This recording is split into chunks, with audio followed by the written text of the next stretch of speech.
안녕하세요, 뉴스반장입니다.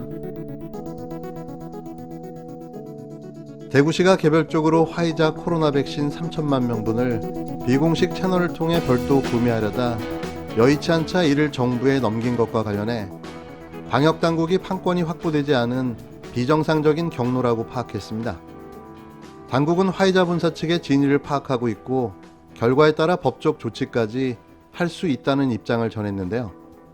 중앙사고수습본부 손영래 사회전략반장은 2일 코로나19 정례 브리핑에서 화이자 바이오엔테크 백신에 대해서는 화이자 본사 쪽에 문의한 결과 현재까지는 한국에 대한 판권은 화이자사만 보유하고 있으며 다른 방식으로 공급되지는 않는다는 답변을 통보받았다고 밝혔는데요. 앞서 대구시와 대구 메디시티 협의회 측은 외국 민간 무역회사를 통해 바이오엔테크사에서 제조한 화이자 백신 3천만 명분을 공급받는 방안을 독자적으로 추진했는데요. 이에 대해 정부는 신중한 입장을 보인 바 있습니다. 손 반장은 전날 출입기자단에 백신은 국가 단위나 초국가 단체인 코백스와 공급 계약을 체결하고 있기 때문에 어떻게 민간 무역회사가 보유하고 있는지 확인이 필요하다고 신중한 입장을 나타냈는데요. 그동안 아스트라제네카 백신에 대해서도 민간 외국 회사나 개인 등이 백신을 공급하겠다는 제안을 했지만 대부분 사실이 아니거나 불가능한 경우였다고 설명했습니다. 이와 관련해 방역당국 측은 화이자 측으로부터 대구시가 도입을 주도한 물량이 정품이 아닐 가능성이 높다는 답변을 본사 측으로부터 받은 상황인데요. 손 반장은 이 제품에 대해서는 좀 더 확인이 돼야겠지만 정상 경로는 아닌 것으로 지금 판정되고 있고 공급이 가능하지 않다는 사실을 확인했다며 제안받는 제품군에 대해서는 화이자 쪽에서 현재 진위 여부를 파악하고 있다고 설명했습니다. 그러면서 파악된 결과에 따라서는 법적 조치까지 하겠다고 화이자 본사 측으로부터 내용을 전달받았다고 전했는데요.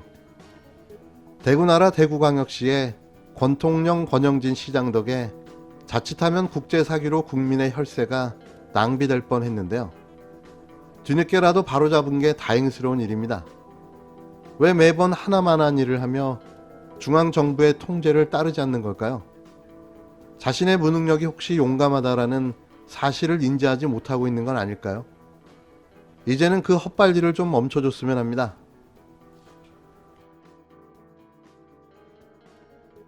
이제는 당신밖에 없다. 정권 교체를 하려면은. 그래서 네. 앞장서서 나서야 된다. 그리고 우리는 윤 총장님에 대한 기대가 너무 크다. 예. 이런 얘기를 하니까 하여튼 제가 최선을 다하겠습니다. 열과성을 다하겠습니다. 고맙습니다. 이렇게 얘기를 해서 예. 그다음에 확고하게 그런 의사를 표시를 한 거고, 언제 입당하냐? 예. 그 시기와 뭐 의사에 대해서는 내가 물어보지 않았어요.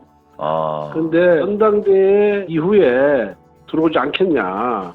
그런 것이 내 이제 추측이고, 네. 그런데 이제 갑자기 연락이 와서 나하고 식사를 하자라는 제안을 한 것 자체가, 그리고 뭐 다시 정진석이나 뭐 또 장재원이나 뭐 또 유상범 의원 같은 분들과 이렇게 통화를 하는 것 자체가 우리 당과 함께 하겠다는 난 의사 표현이라 보고 있어요. 그리고 굉장히 내가 생각하는 것보다 스킨십을 너무 잘하는 거예요. 나보다 더 잘해요, 스킨십을.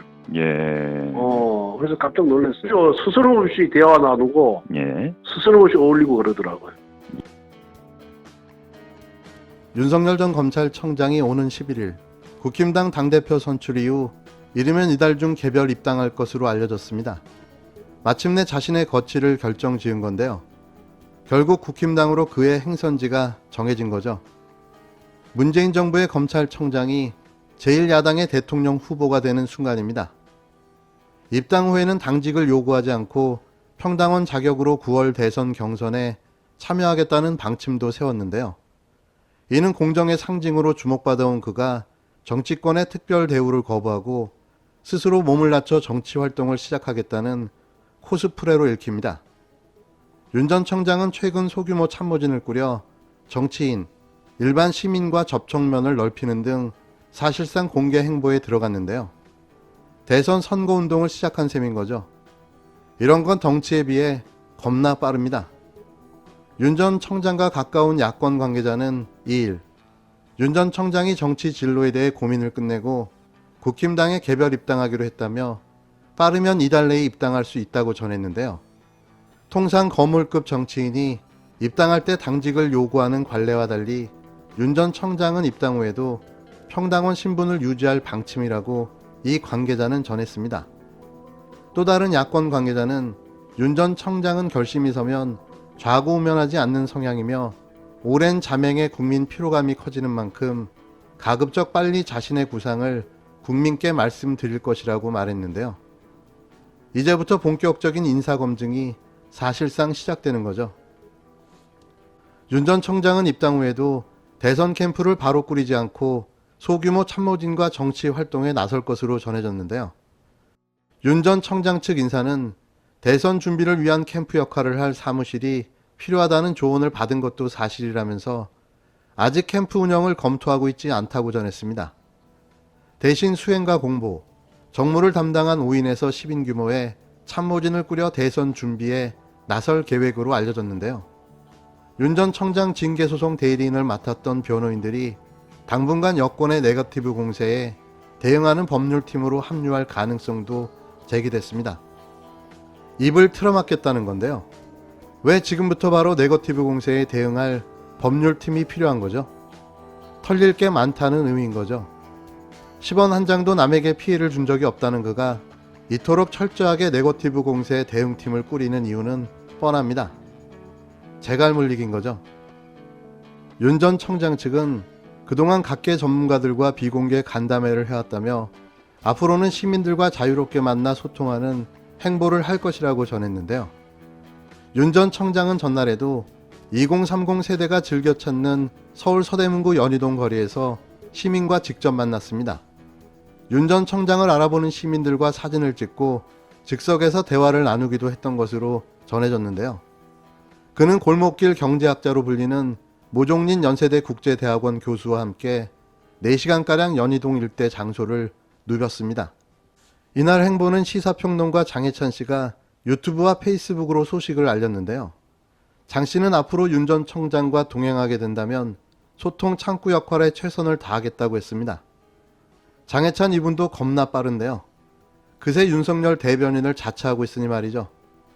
불과 몇 년 전만 해도 각종 시사방송에 출연해 말도 안 되는 소리를 하다 유시민 최민희 전 의원에게 개털린 경험도 있었던 분인데요.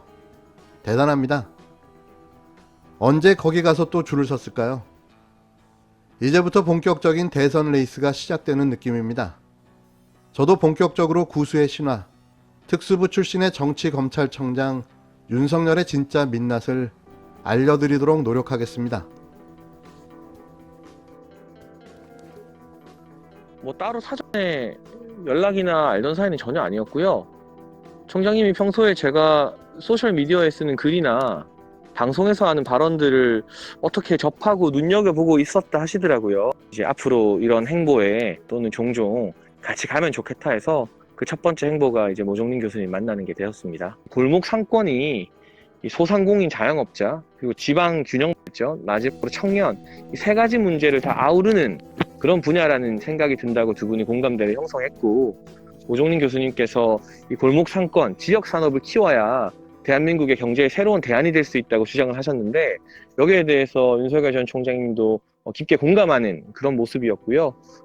최근에 이제 국민의힘 의원님들을 많이 만나시는 걸로 봐서 뭐 입당 여부는 모르겠으나 국민의힘이라는 정당에 대해서 부정적으로 바라보고 있지는 않는 것 같다, 뭐 그렇게 이야기할 수 있겠네요. 제 개인 의견을 전제로 하고.